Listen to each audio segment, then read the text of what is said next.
Hey, everybody. You're listening to the Grow Wire podcast. I'm your host, Fritz Nelson. I'm joined today by Kendall Fisher, as always, our producer and host of the Grow Wire show. Hey, Kendall. You forgot to mention your favorite employee of all time ever in the whole entire universe. Oh, Susie's not here. Shout out to Susie Strutner, managing editor of Grow Wire. Thanks, Fritz. Yes. Well, on this episode, I sat down with the retail doctor, Bob Phibbs. Phibbs is an internationally recognized business strategist, customer service expert, sales coach, marketing mentor, and author of 3 books. He's the former VP of It's a Grind Coffee.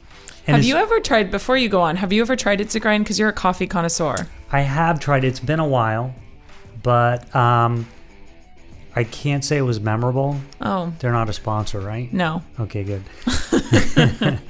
The mission of the Retail Doctor is to provide training and inspiration for retail brands, specifically brick and mortar brands, to succeed in the ever-changing marketplace. With a client list that includes household names like Caesar's Palace, maybe some households, Lego, Omega, and Yamaha, to name just a few. We picked his brain about what retailers are doing right, what retailers need to focus on in order to be better. And essentially, Phibbs said that it all boils down to training your employees to provide the best possible experience in your store, and even breaks down the ways successful retail businesses are training their employees. Big emphasis there. Yeah, He huge. argues that your product doesn't necessarily matter as much as the experience and employees providing that experience. So out the window with all these newfangled ideas and technology, just train your employees. I thought it was such an interesting concept. And really, I mean, I definitely took some insight and put it in my pocket for sure. Well, we talked to Phibbs about transforming the coffee industry, to the importance of authenticity in a world where social media dominates, and current trends amid millennial consumers and younger. Again, hit home with me because millennial right here. Oh, yeah. Yeah, I think she's trying to say I'm old. But also he has a really great radio voice. Like, Yeah. I could really just listen to him read just about anything. Do you think you'd like listen to him to fall asleep at night? Would he That give might you be a some little creepy, but practices or something? yeah, maybe meditation. Yeah. Really soothing voice. You'll Yeah. enjoy it. So stay tuned. It's coming up next. All of that coming up. You're listening to the Grow Wire podcast, a place where you will learn the ins and outs of growing a business, running a business, or even taking your big idea, career, or personal development to the next level. It's all possible.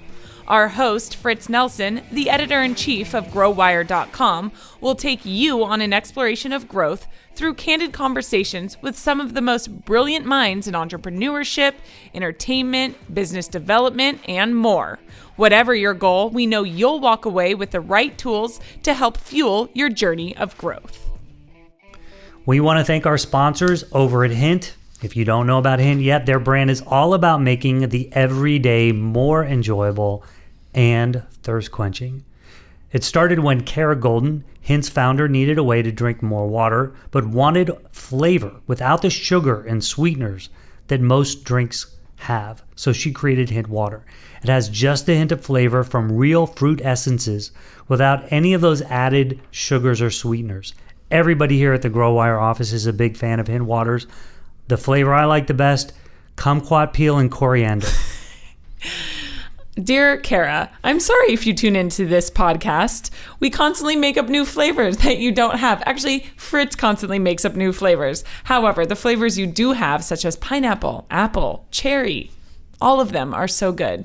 Those are the real flavors. And the new one, sparkling ginger, which I really need to try. I think you made that up. I didn't, promise. Well, you can go to hint.co/welcome to get 30% off your first purchase. We also want to make sure you head over to our website, growwire.com, for more stories about trends, tips, and insight into the retail industry. Check out articles like 4 retail KPIs your company should use to measure growth, and how e-commerce is inspiring more experiential stores. We even dive into topics like mobile strategies for 2021, augmented reality, and e-commerce tax changes. We nerd out on that topic. That's all there for you on growwire.com. We're representing GrowWire here at Sweet World 19, and I'm with Bob Phibbs, the retail doctor. But before we get to the retail doctor, I want to, what was life as the early retail doctor, the little retail doctor, before you were the retail doctor? Did you dream of becoming an expert in retail? What is that, like the retail nurse practitioner? Is that what I was hoping for?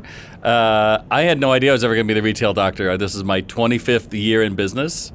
I got my degree. I was going to be a conductor. I got my degree. I was going to be a Broadway conductor. And I got my degree at Chapman University, and then I said, I wrote to all these conductors in Broadway. I was like, how did you end up doing it? And 3 of them wrote back like, oh, well, I'm a classical pianist, and you got to be a rehearsal pianist first. Like, well, I'm not that. I'm done. So my part-time job, I was working in stores, and it became a full-time job, which I was convinced was never really go anywhere. Meantime, I would still have my own choir, and I still had conducting, but... And then one day I was helping a small company. It was built a group of Western wear stores to be the number one in the United States. And the owner said, what's a business's greatest asset? I said, it's employees. And he said, wrong. And I was like, wrong? And a couple other people tried to figure it out. And he says, it's customers. And I went down to his office and I said, no, a business owns its employees. That's all it controls. Customers can go anywhere. They're not loyal. They're going to be loyal on a number of things. I can't work for a company like this. I'm out. And I left, and I went to a Tony Robbins seminar like a couple months later. And the one that I took away from Tony at Universal Studios was, you better come up with a brand nobody else can do better. And I filed the patent for Retail Doctor, and I got the patent, and it took me a couple years to decide on how I was going to do it, and that's another story. Well, before we get to some of that, I need to unpack some of what you just said. So, but you were a conductor. I still am a conductor. You still are a conductor, but do you let them tell you no? Like, did you really have to be? Let's go back. Okay. No, I knew that would be a hell of a world I didn't have any interest in doing. So, I took piano, but being able to play Born Free on the piano is very different than the skill to be able to play Les Mis for Audra McDonald or something. And I just knew that when I got that back, I said, this is not going to be where I'm going to go. This will be a hobby for me, and ultimately I will find what my passion is, which is still telling people what to do. I still am a speaker, right? That's what I'm, a motivational speaker. In a lot of ways it's the same. What I really appreciated was being a conductor helped me understand, how do I demystify things, and how do I talk to an audience in a way that's authentic. Okay, so let's go to the Tony Robbins thing. So when was that? Because I've read a lot of stuff about his... 25 years ago, my friend. Was he doing 1994. Was he doing all the things he does now with the upgraded experiences? No, Tony was one thing. Tony had his one deal, and he was coming to Universal Studios, and his whole thing is neurolinguistics, which hasn't changed, and the power that we have over ourselves. I don't think I owned the power that I had as an entrepreneur. I was still looking for a safe route. If I became a teacher, if I became this, if someone else validated me, and oddly enough, then I end up saying, no, I'd rather go in front of a bunch of strangers every day and have them try to win them over and get their validation back by applause. And I've had some amazing clients who ultimately, I think, resonate with the fact that I think I am authentic. I'm not going to be here to be your best friend. I'll say that to my audience right off the bat. I'm not here to be your best friend, but I'm here to tell you the stuff your friend won't. And what I teach you is black and white. Yes, there's a lot of change going on in retail right now. Yes, there's a lot of things. But at the end of the day, I think we are way too distracted and too focused on, the next thing is out there. Look, it's hard work being an entrepreneur. I have to write a blog every damn week. I've got to come out with a podcast every week. I've got to end up having interviews and getting my name out there relentlessly. And I certainly am not going to be looking at all these sites like, how do I hustle my day job so that I've got this 60-day plan of how I'm going to rule the earth. Look, dude, that's not how it happens. The way you rule the earth is you show up every frigging day and you do the work and you don't complain about it and you don't tell your friends like, I had to work all day last week. It was 13. It was really horrible. It's like, no one cares, dude. All we care about is tell me something good. Tell me something good about your life and how what you have learned helps me. Because we are all just sitting around the campfire trying to say, please listen to me. And if you understand that, then I don't care what business you're in, you're going to be successful. But miss that, you get caught up in the technology. It's all about, oh, we have this fancy new thing that does this. Isn't that just eBay in a different app? Well, yeah, but it's different. So I just think that, so many people are making money off of people saying there's an easy path. And I don't care who you are, there is no easy path, and there is no path. That's the big joke. So would you say, though, that people have to carve their path, make their own path? But I don't know that we all know what it's going to be. If you talked to Bob 25 years ago, he would never believe that he was counseling some of the world's best brands on how to succeed in retail based on his experiences. He would have thought there was something else I needed, right? He didn't just believe that I know what I know and I know it, and drop me in a retail store anywhere in the world without language barrier, and I know I can show you how this works. I don't know many people in the world can do that, and that's what still juices me about getting in front of an audience. I want to take one more little side tour before we get into. You love that unpacking, don't you? Just have to get Well, back. actually, I'm gonna touch on something you didn't talk about in your bio. You were, I think, the VP of marketing for It's a Grind Right. Coffee, and I'm a coffee aficionado, so we must talk about coffee for a moment. But It's a Grind. That was how long ago was that? That was a long time ago. That was, if you ever saw Showtime's Weeds, we are the coffee that Mary Louise Parker is sipping out of her drink cup on all of her episodes, which is really great, by the way, to explain to 133 franchisees. This is great branding that a mom is selling pot. Yeah, good conversations. But Pot, coffee, whatever. yeah, but my first client was a little coffee house in Long Beach, California, going up against 2 Starbucks, and we increased sales 50% the first year and 40% the next, which I got a story in the local Orange County paper and then in Long Beach, and then I called up the New York Times and I just said, would you be interested in a story about how the little guy beats the big guy? And they're like, yeah, I think we would. So they interviewed me out in Sherman Oaks, actually, with Joel Kotkin, who's now a fellow at Chapman University. And we did the interview in July. Doesn't come out, and I'm speaking in Manhattan on October 29th, 1997, and I go down on the Sunday paper, and there is my picture on the front of the New York Times, and on the inside, whole first top of the business section is the category killer. It was a profile on me, and I was blown away by it, which then led to the LA Times asking me to do business makeovers for them, which then, of course, led to more speeches in my first book. And, is that an easy to go all the way back? Was that a choice that I could have made? No. Was that a path that I carved out? No. But it came out that I said, I've done the hard work, now I want to harvest it, versus me going and doing this work saying, I'll get a story in the LA. You know what I mean? Yeah, sure. Because that's what seems to have changed now, that it's not a matter that you did the work. You've got the illusion of work out here, like the Fire Festival, right? Like, oh, come on down. And that's pervasive in business right now. It's this smoke and mirrors. Everything's great. We're all great. It's like, well, then, dude, how did you possibly go bankrupt in 8 months or 9 months? There was no there. There was no market there. You understood social media. Well, bravo. But eventually, you didn't do the work. You still have to ultimately make something and make something good. It's just like this podcast. You ultimately have to know who your audience is and you're going to deliver it to them. Yeah. They're going to hear someone exciting and wonderful like me, or they're going to hear other people who are going to sit there and, just talk on and on about stuff that doesn't matter. Because here's the thing. We are living in a world that only, I think, is going to reward people who are authentic. I think ultimately this phoniness, buying clothes to show that you're living a lifestyle that's not what your lifestyle is, ultimately is going to catch up with an awful lot of people.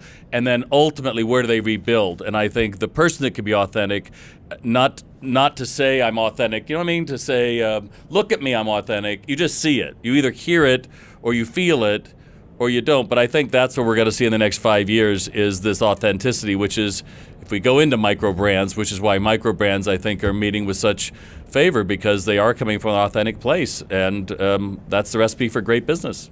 So speaking of micro brands, does this coffee place still exist? It's a Grind still exists. It was sold a couple times. So that was the one that went up against Starbucks? No, Polly's Gourmet Coffee went up against Starbucks. Gotcha. And funny story is last year I got a text from Mike. His name is Mike Sheldrake. And I get this text, and it just says, closing May 29th, thanks, Mike. And I called him up. I go, what the hell, Sheldrake? Are you a millennial? You can't even talk to me? You have text me? He goes, what are you talking about? I go, you're closing May 29th. After 30 years, you couldn't have, called me or something. And he said, didn't you get the picture I sent? I go, no. He goes, no, I'm not closing May 29th. Starbucks is closing May 29th. And that's the one that I made my name on 25, 30 years ago that was opening 100 feet from his front door. But that wasn't a goal. Do you follow me? That wasn't like this path I'm carving out. Ultimately, do your job in your four walls, know your customers, over-deliver, and then be able to tell that story in a compelling way that doesn't say, look at me, but reframes it so look what the customer gets by being part of that. And I think that's ultimately what great marketing is about. Want to help save the planet? Here's an idea. Go nude. Unfortunately, not wearing clothes isn't realistic for most of us, but buying sustainable clothing is. Here's Gordon Seabury, CEO of Toad & Co. Few know that garment production can generate tremendous pollution. So that's why we're hellbent on offering cleaner, sustainably made clothing that's stylish and long-lasting. But that's only half the battle at Toad & Co. When it comes to hitting our business goals, we've learned to focus on what we're good at and seek partners for other areas of expertise. So when it came to ensuring a consistent customer experience across all sales channels and knowing what was going on with all aspects of our business, we chose NetSuite by Oracle. They know business systems, we know eco-friendly clothes. A perfect match. From accounting and finance to commerce and human resources, NetSuite is the #1 business system to help you simply manage your business. Right now, go to netsuite.com/toad to get your free guide, Crushing the 5 Barriers to Growth. That's netsuite.com/toad for your free guide and to hear Gordon bear all on Toad & Co.'s growth story. I wanted to focus on coffee, not just because I love talking about it. I'm an addict and I love, good coffee. And I've been to Polly's and I've actually met Mike. What these micro brands, your term for it, or the industry term for it, I guess. My term, which makes it the industry term. Okay. Wow. I like that. It's Grow Wire. All hands are on deck, baby. Let's go. Yeah. So we see this coffee business booming right now.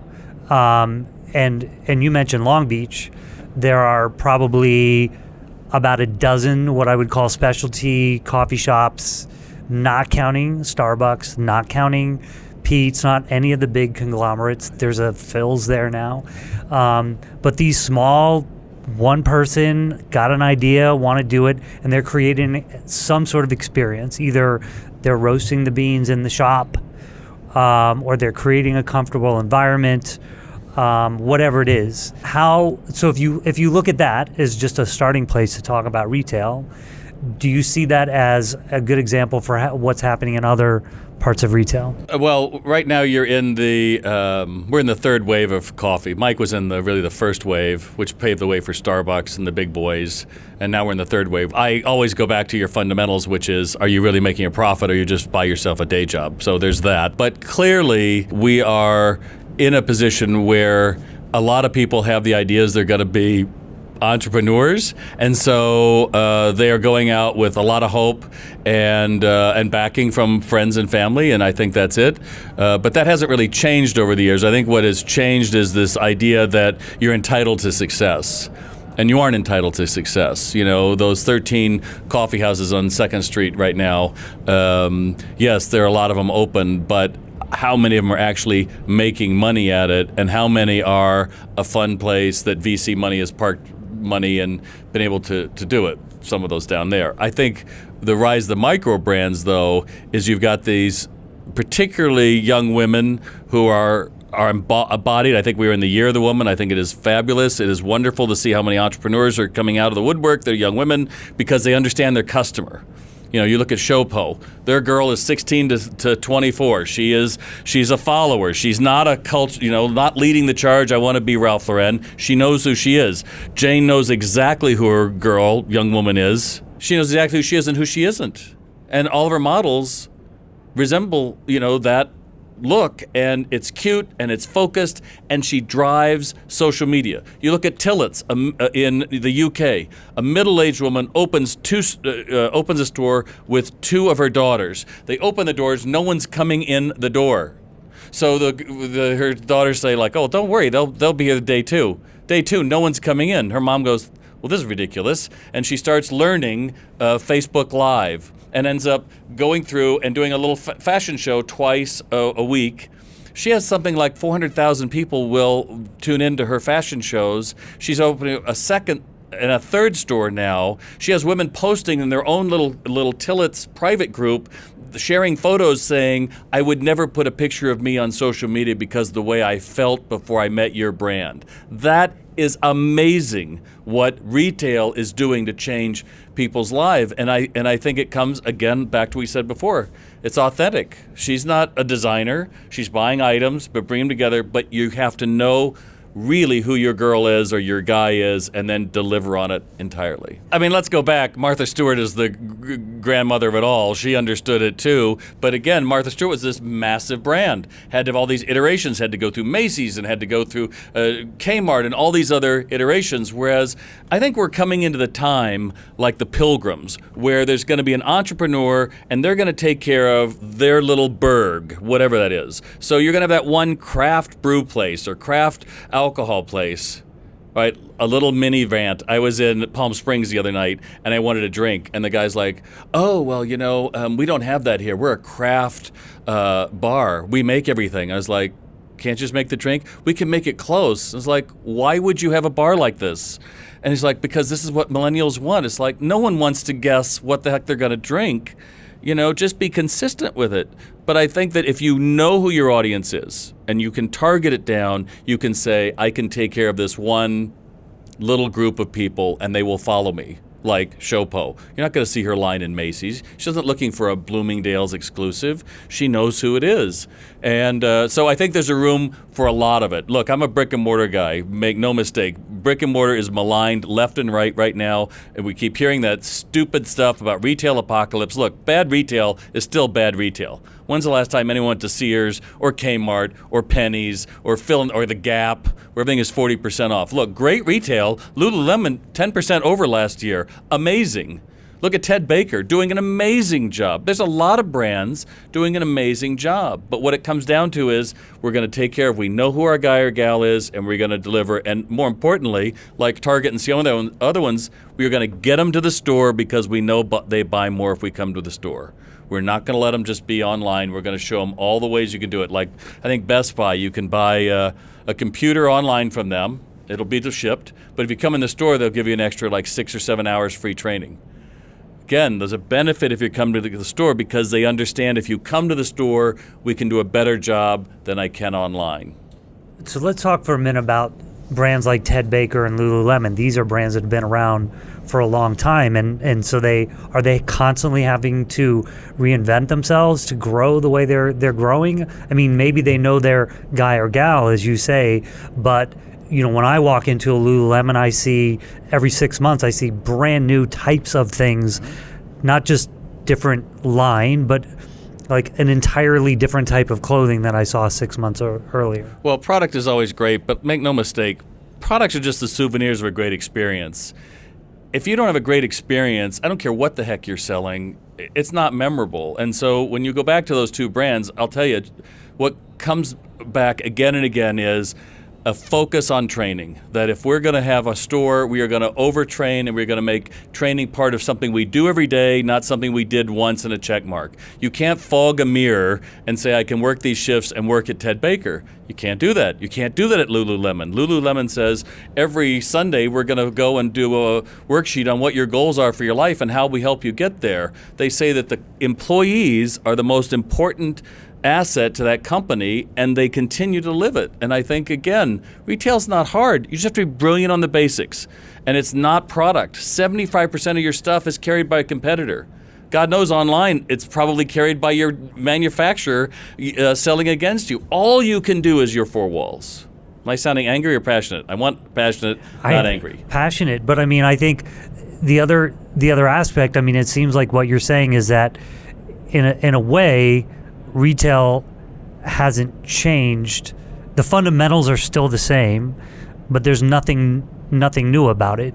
But there is. Well, the new thing is you have to train people. Because in the old days, you'd assume that if someone came to work for you, they probably knew this stuff. And that's also a danger too, because like going back to the It's a Grind story, one of the worst things you could have was a new franchisee who'd say, I'm going to hire a new manager, and she worked for Starbucks. It's like, well, that's not a great thing. She knows Starbucks procedures, not yours. Most people have not had the social skills to engage the stranger, discover the shopper, and make a customer. Unless you train that, you're pretty much left with, can I help you find something? Let me know. I'm going to be back over here behind the counter chatting how much I hate working retail. And because you didn't give them any boundaries or training, and you didn't keep their minds active, they are walking usually back 30 years in your technology and hating every bit of it. The great brands are understanding that I've got to make employees' day before they're going to make a customer's day. And that's why people choose me, the retail doc, for their retail sales training or their motivational sales, because I'm one of the few guys that says it's about the people, not the product. And so what are some of the unique ways that people are being trained today? Give us some examples of great employee training. Well, I'd have to start with my own because you said that. So in the old days, people would you can plug yourself. In the old days, people would go through and they would hire me to go work with their crew, and I would work with them for a day, and then I'd get back on a plane and I'd leave, and they're like, what do we do now? And I was like, buy my book. I don't know. And I ended up researching an online retail interactive sales training program to follow up on that. I'm training like 10,000 people around the world right now, virtually. So I can actually do sales training pretty close one-to-one. So that's one thing that's happening. I think you look at what Striver, they were at NRF this a couple of months ago, and they have 3D headsets where the idea is that you can actually have one trainer remotely and actually be able to role play with people in a 3D model. That's pretty cool. The technology for me is still pretty stilted because it's, I didn't want to do online training because I was afraid to be that pixelated head, and I think a lot of 3D VR stuff can kind of feel like that still, but we understand that if I can role play, then I get quick wins from somebody doing it right. And then even looking at Walmart, they opened 200 training centers 3 years ago to do just basic training with their employees. Is it a mystery that they are doing so well against Amazon? They understand that it's about people first and then product. And so let's talk about some of the other trends as well, like BOPIS and... Millennials don't want to carry anything. That's the thing you learn. Millennials would just as soon come to your store and you ship it home with me. Or if I buy it online, pick up in store, I don't want to deal with anybody. That's what they'll tell you, except 45% still buy something when they come in the store. So BOPIS is great. I mean, that's an awful lot of people have realized that we can grow market with this. But aren't stores like Walmart and Target even taking it out to the customer in the parking lot? Oh yeah, but Amazon's delivering it to your trunk, for God's sake, right, at work. So, but then in that sort of environment, how do you get them into your store to buy other things? Well, that's a great question, and I think to your point, look. One thing we've learned about retail in the last 10 years, people are going to buy whatever they want, wherever they want, however they want. There is going to be that person that says, I want to buy it, and you deliver it to my trunk. There's somebody else that wants to go to a kiosk. Somebody else wants to come into the store and have an experience. Somebody else wants to come into the store, and they want to use their mobile phone. Somebody else wants to sit in front of their desktop and be able to do it. We understand that they're all there. I think there's a lot of niches right now everyone's trying to figure out, like curbside delivery. But you know what? Who actually pioneered that? A company called, Sears in the 50s. Sure. So everything old is becoming new again. I mean, that's not a mystery. And catalog sales is really not much different than online or with apps. What is different is that you can have a Farfetch, or you can have a Rent the Runway, or you can have someone who has a curated brand, and you get this tribe of followers who now trust that one little app or site versus Ralph Lauren or Macy's, and that's why the big boys are panicked, because every little bit is like a death by a million cuts. Which of these kinds of trends are just shiny objects, though? I mean, is the curbside delivery a shiny object, or is it's just the new reality?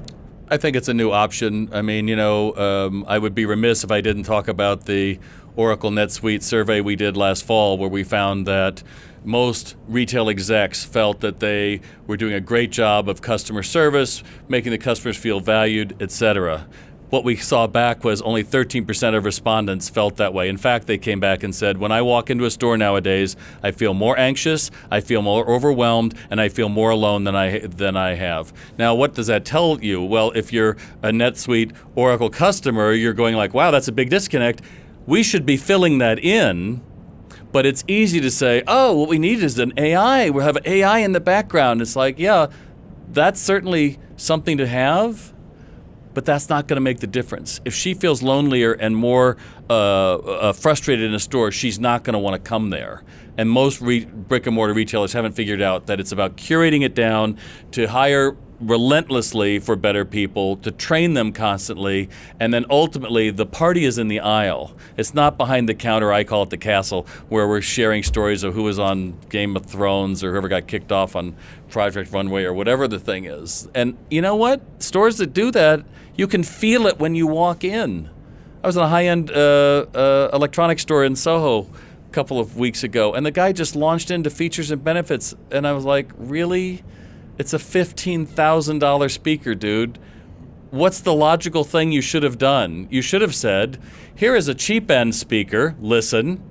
Now I want you to listen for the hi-hat in this, and now I want you to hear the harp, which you couldn't even hear before. Like, wow, that's amazing, before you ever got into price. But you didn't do that because you didn't think of me. You still think it's about your product. I don't care about your product. All I care about is how am I going to feel better owning it? And, I've got a guy on my podcast tell me something good about retail next month, and he sells $120,000 beds. I hesitate to ask what you get with a $120,000 bed. I assume it's a good night's sleep.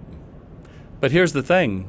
Conventional wisdom is, but look at all these mattress stores that are going out of business. Look at Casper. Oh, my God. How could a store like that exist? Because the guy knows how to sell what his customers want. And yeah, I get it. Casper is interesting because it's a brand that was based on social media. Nobody, once they get a mattress, takes a video of it and puts on Instagram like, look at my bed. But on Casper, it's got to breathe for 3 hours. So we do videos of how cool it is. Well, that gives you a story. So now it's about showing how smart you are with the product.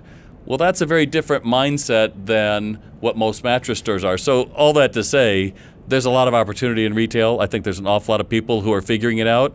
But you know what? If you don't figure it out, you're probably going to find yourself looking like Sears or Gap and saying, what is the way forward? I guess we should close stores. And the market doesn't have to move on. It's your determination to claw it back. I wonder if that $120,000 mattress is one of the ones that you can send back within a year if you don't like it. It absolutely is not. It is not. You know that definitively. I do. And it's funny with the experiences too. It's not, even that has its limits. I went into a Fry's to check out sound bars, and Bose had a whole area in there, and you could compare and hear and even compare within Bose products. If you get this one, it sounds like this, right? But I was hard pressed to get somebody to walk me through it, so I had to go ask. You would think I'm wandering around in that area. So it's the full experience is not just having it, it's also having trained salespeople. Well, let's go back. JCPenney says half as many people on their floors as they did 8 years ago. Half as many. Oh, and they're also losing market share. And they have no idea who their customer is, and they torch their things with Ron Johnson. That's another story. But half as many people. We're seeing stores that were designed to work on 8 employees running on 3 or 2. Which, how does that even happen? If I walk into a store and I ask one question of some person, someone else on the phone, that means everybody else is left alone. To your point, how much is a soundbar? $1,000? Probably. A good one. If someone just walked over there and was like, so where'd you start your research? Oh, I started online. I was looking at Panasonic. I was looking at Bose. Well, what I like about Bose, because it's probably going to be a branded store in a store in Fry's, what I like about Bose is you got 3 different options. Would you be interested in me telling you about them? Absolutely. At the high end, we have right? If we go the next level down, we lose some of those features, and then you say, oh, I lose some of the features. Here's the thing, which is another point, is because people aren't training, they're selling from their own wallets, which means, oh, this is just as good. Oh, you don't have to do this. I was finished a keynote, 1,000 people. I'm walking in downtown Denver. I come in front of the salon. It has a sign. 4 out of 5 guys find their hair is fuller and more luxurious with Invati Men. It's an Aveda product. I walk in the store. I kid you not. I walk in. I go, I want that. The girl turns to me and goes, it's really expensive. Whoa. I was like, do I look homeless? I mean, I'm still dressed in my speaking thing. And she goes, well, what do you mean? I go, I want that. She goes, well, I just want you to know it's really expensive. I said, is your owner here? So the owner's like, yes. And I said, I told her about it. She goes, well, she just wants you to know it's really expensive. And I said, you probably have a hard time selling it, don't you? She goes, yeah, because it's really expensive. It's $85 a bottle. I'm 61. I don't care. I'm losing my hair. And so all through retail, this is happening. The premium items can't sell unless they're on sale. Because they're on sale, now somebody can say, well, they're 40% off, you should buy this. Problem is, if you're not making margin, if people are buying everything and then returning it after they're wearing it, where is the business model for that? It doesn't exist. So, brick and mortar returns are typically less than 6%, online or 40%. Most people can't figure out the dynamics on pricing. How do you make money? Which is why so many people are opening brick and mortar stores. If I'm doing free shipping both ways and I'm also undercutting what everybody else is, how do I make money at that? And nobody really is. And the dirty little secret of most online retailers is without VC money, they just wouldn't be there. If you've ever met a famous athlete at a corporate event or gotten an official autograph, chances are Steiner Sports made it happen. Here's Brandon Steiner. We believe that there's magic in the moments that sports creates. We get customers closer to the game and help companies use the power of sports to grow their business. We've been in business 30 years and we've had multiple systems to keep track of all the athletes and all of our customers.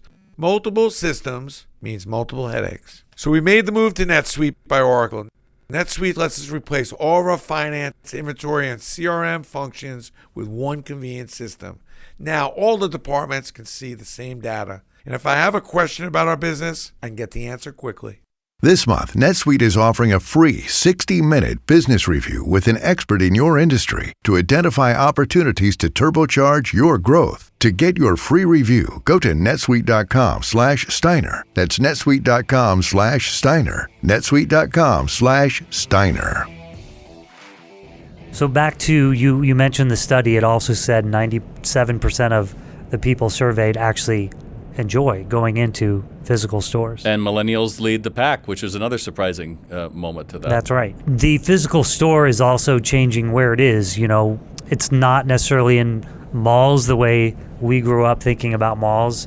There are different types of retail amalgamations of stores, I guess. How have you seen that change? Well, clearly, malls are going to be more lifestyle. The Americana and brand in Glendale certainly paved the way for that, showing the way that you could have the condos mixed in with the retail, still be successful. I think we're going to see that more and more. Older malls are going to end up happening. I think we're going to start seeing dark malls, which means they're just going to go out of the way, but they'll suddenly become a distribution place for Amazon or someone else because they still have all the infrastructure, right? They're close by the freeways, they've got the loading bays, et cetera, et cetera. Look, retail is still going to exist. I still believe, 60-70% are still going to be going to brick and mortar stores in 10 years. The problem is we are so consumed with attribution. There's two problems in retail. They started digitally and then they came in here and we need to track that, sort of. All that matters, which we seem to keep missing, is did they buy from you today? Did you make a sale? I don't care that they saw Jane or John's Instagram post with some kid with a cupcake and mugging it up in front of your product. All I care about is, did I sell? And the second thing is, we seem to have moved to this place where it's all about reviews, whether it's Yelp or, I need to get great reviews or Net Promoter, when that's not the end result. All that matters, did they buy from you today? Because think what it takes for you to go to the mall or go shopping. You gotta, that's a commitment. You're not going there on your own. You're gonna say, all right, well, I gotta go to this place, so go through traffic, snow, wind, sleet, find a parking place, and roll the dice that I'm gonna walk in. But you're pretty sure you're gonna buy something. You're already in consideration phase. You're like 60%, I'll probably get something here. Maybe 30% you're in decision phase, but only 10% is decision. Only 10% says, I want this iPhone cover, it's gotta be navy blue, it's got a tattoo of a duck on it, that's the one I'm looking for. But what we're doing is we tend to think that these people that are walking in, that if they give us a good rating, it matters. No, did you sell that? When he walked in looking for the duck thing that you didn't have, the iPhone cover, did you have the ability to say, well, I may not have that. Would you be interested in something the same or better? Sure. And now you have a dialogue. And now you've got engagement. And now we have a chance to find out, why is this guy here today? You know, why is this woman in my bike shop? Maybe she lost 50 pounds. Maybe she just broke up with her husband. Maybe she's got a kid on the way. Any number of things, but we're not curious. We still think it's about your darn product. Did the customer come in and buy from you today? And if not, was it because somebody poured water on it, like the girl with the shampoo? Or did you buy 3 of them because you felt like $1 million and you ended up feeling valued and appreciated? What I hear you saying, though, is that we might need to measure things differently. If, for example, your store is a place where people come in and try stuff on and then continuously buy that thing, it fit me well. I like the way these shirts fit. Now I'm going to buy it online. 6 months later, I'm going to buy 2 more. 6 months later, I'm going to buy 2 more. So now I'm not really so focused on where did people buy, but that they bought and what led to them buying. So how do we come up with ways to measure it more holistically? Well, that's a great question. We've solved that. You and I are out of here. We're able to own a consulting company. I mean, the problem is we still base sales on year over year. We sell more than last year? And attribution, again, becomes the issue, right? Because the problems we run into is maybe I sold you that shirt and you bought 2 shirts from me, Fritz, so I got the sale. Awesome. And now you go online. Do you get credit for every online sale that you make? Well, some retailers think, yes, I need to give that back to Bob, the salesperson. Other people say it doesn't matter, which again brings me back to the associate, which seems to be out of everybody's realm of talking. I don't know why that is. It's like there's somebody there. You know, I know people make $100,000 selling retail. It's not like it's some poverty thing. Not everybody is just a cashier somewhere. There's actually make a career in retail and do a great job, and people like it. And it's not that unusual that they're actually doing a nice job. But what is unusual is this sense that it's a transaction. You know, the best people understand it's a relationship. So how do I measure that relationship? And to your point, I don't have the answer for you of how to tell it. But I do say that, you know, it's funny, the Gap at Shop Talk last week, Peck, I think the CEO, he said, why is it we clap our hands, we're so excited, 70% of the people walk out of our stores without buying anything, which speaks another way to look at conversion, because you say, wow, if we got a conversion to 30% off, that'd be awesome. But still, no one's walking into a store without the intent to buy. That's all I look at. No one walks in to a Lululemon and says, gee, I'm looking for a snow cone. That's not it. So if they come in, what's getting in the way? I just say the smart retailers are looking at how do I get those barriers out, and then how do I actually inject that brand feeling? Because people who feel they matter buy more. We have covered a ton of topics here, and there's so many more that I want to dive into. You mentioned manufacturers competing with retail, but we're almost out of time, and I just want to ask a little bit about you to kind of wrap things up. You mentioned you do a lot of consulting work, a lot of public speaking, podcasts, and other media. Tell us how you spend your time, like divide it up percentage-wise, and don't get the math wrong. Well, usually I'm just on a beach somewhere in La Jolla, sipping Mai Tais, having minions run around and do it all for me. So, and then you just post it on Twitter. And then I just take full credit of it. You know, no, I mean, you know, my day starts when I'm in been in California for winter, so my day would start at 5 a.m. when I have to start looking at the news headlines, because invariably someone's going to call me from the Washington Post or Retail Dive or somewhere saying, what's your opinion of X? And I have to be like, oh, I know X, let me talk about X. Then it's going to start working with my staff and making sure that my customer experience director of sales RX, she's updating me on it, my executive assistant, and then we start looking at what are the issues that we need to be looking at for our clients. Typically that's going to go until 6 or 7 every day. Come into Saturday, I better have a new 800 words from my blog. And I think, dear God, you know, I get there Saturday afternoon, it's like there's got to be something, and invariably there's something there, or I'm trying to figure something out. Sunday morning, I'm working with my editor to make sure I sound literate and my Oxford commas are in place. And then that blog goes up, which has to go to the newsletter, which has to have a single answer video. It's got to go into, I use HubSpot, and all of that has to go out by 5:30 on Sunday, and then it just repeats. So it's pretty boring, frankly. I mean, I live up in a beautiful house upstate New York, where I look out the bald eagles and things like that. But I'm just coming off probably the 36,000 miles I flew in the last 3 months, speaking to large audiences on what does it take to compete with Amazon. I give hope no matter where I'm going to go. I have a million reasons why life should suck for you. I just don't want you selling those to each other because you don't need that. What you do need to focus on is your 4 walls. That's all that matters. And things so you can control. That's all that it is, because I'm sure there's people out there that speak, but all I care about is if you're looking for a motivational speaker for retail, for brick and mortar retailers who also probably do omnichannel, etc., I want to be your number one choice. And that means constantly getting my name out there. So, yeah, I think it's the same thing. You do the work and you show up, even though I had bronchitis 2 weeks ago and I was sweating profusely. My client's like, are you going to be all right? It's like, oh, yeah, it's just an allergy. They don't want to hear it. Right. They don't want to hear anything. It's like, great. And you come out and they're like, that was amazing. And it's like, wonderful. And then they're like, you want to go out to this? Like, no, I'm probably contagious. Right? But you better enjoy whatever you've chosen to do. I don't care what it is. But there's no clear path and there's no fast work. Ultimately, I think if you're just open to it, life and your business are going to take you in a different place that is probably better than anything you could have thought of to begin with. Great. Well, that's a great way to wrap it up. Thank you for joining us today. Thanks, Fritz. You do the work and you show up. Great advice there from the retail doctor, Bob Phibbs. And we want to thank him for joining us on this episode of the Grow Wire podcast.